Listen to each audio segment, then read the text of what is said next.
गंगा मैया की जय। बोले सत्य सनातन धर्म की जय। बोले श्रीमद् भागवत महापुराण की जय। पतित पावनी कलिमल हारिणी मंगलकारिणी मोक्षदायिनी माँ गंगा मैया का ये पवित्रतम तीर्थ हर की पैड़ी ब्रह्मकुंड है। निरंतर श्रीमद् भागवत जी की चर्चा आप श्रवण कर रहे हैं। श्रीमद् भागवत जी के दशम स्कंद का आज 84वां अध्याय है। इसमें बताया गया है कि एक बार श्री राम कृष्ण का दर्शन करने के लिए व्यास, नारद, च्यवन, देवल, असित, विश्वामित्र आदि बड़े बड़े ऋषि मुनि आए। उन सबको पांडवों और रामकृष्ण आदि ने उठकर नमस्कार किया। उन महापुरुषों की बड़ी सेवा शुश्रूषा हुई। भगवान श्री कृष्ण ने महात्माओं से कहा कि आज हमारे इस जीवन का संपूर्ण फल हमें मिल गया। देवताओं से भी ज़्यादा दुर्लभ आप योगेश्वरों का दर्शन प्राप्त हुआ है, जिन्होंने पूर्व जन्म में बहुत थोड़ी तपस्या की है। और जो लोग संतों की सेवा, भगवत कथा तथा सत्संग छोड़कर मूर्ति विशेष का दर्शन करने चले जाते हैं, उनको आपके दर्शन स्पर्श आज कुशल प्रश्न, प्रणाम और पादार्चना आदि का सौभाग्य नहीं प्राप्त होता। पानी के तीर्थ ही तीर्थ नहीं हुआ करते और मृतशिला के देवता ही देवता नहीं हुआ करते। वैसे होते तो हैं, सनातन धर्मी लोग इनको बहुत मानते हैं, परंतु उनसे बहुत देर में कल्याण होता है और सत्पुरुषों के द्वारा बहुत जल्दी कल्याण हो जाता है। निस्संदेह तीर्थ भी हैं, देवता भी हैं, परंतु देर से फल देते हैं, जबकि साधु लोग तत्काल फल देते हैं।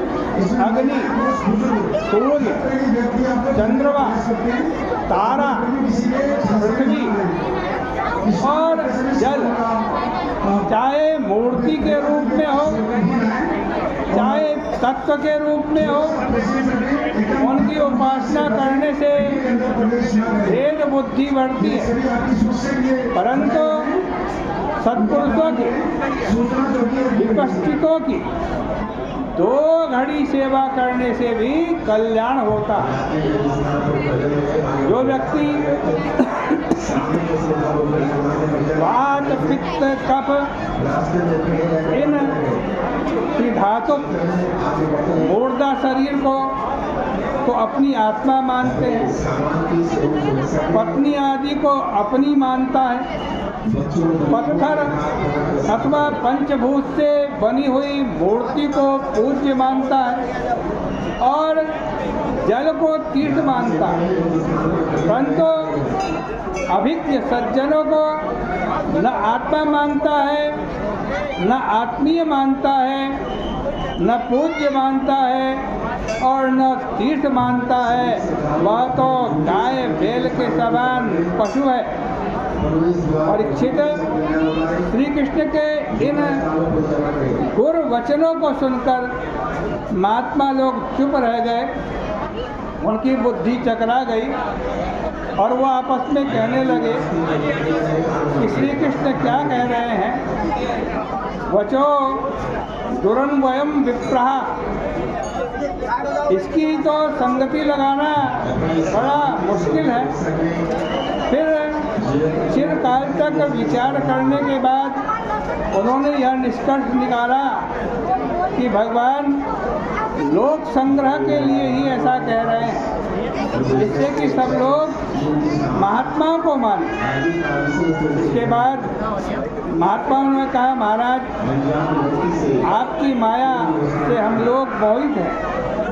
प्रभु आप जो हैं वो अनीश्वर के समान आचरण कर रहे हैं। आपकी बात कोई समझ नहीं सकता। आप इच्छारीत होने पर भी अनेक रूप धारण करते हैं।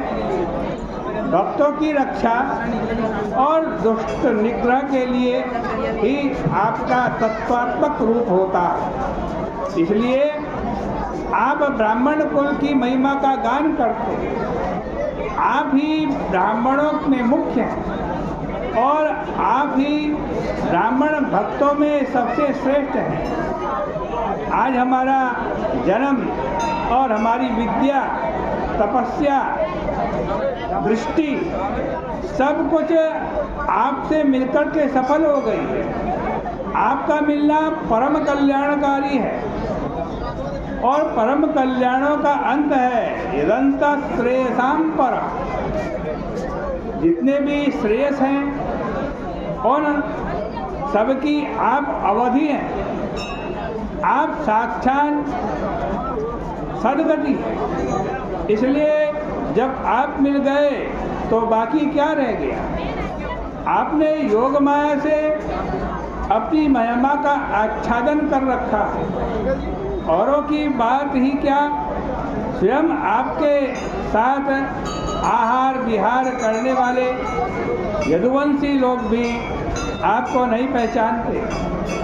जिस प्रकार सोते समय सब वृत्तियाँ आत्मा में पहुँच जाती हैं, लेकिन आत्मा को कोई पहचानता नहीं, क्योंकि उनका आवरण भंग नहीं हुआ रहता। उसी प्रकार की दशा लोगों की है। लोग आपको देखकर भी, आपके पास पहुंचकर भी आपको पहचानते नहीं।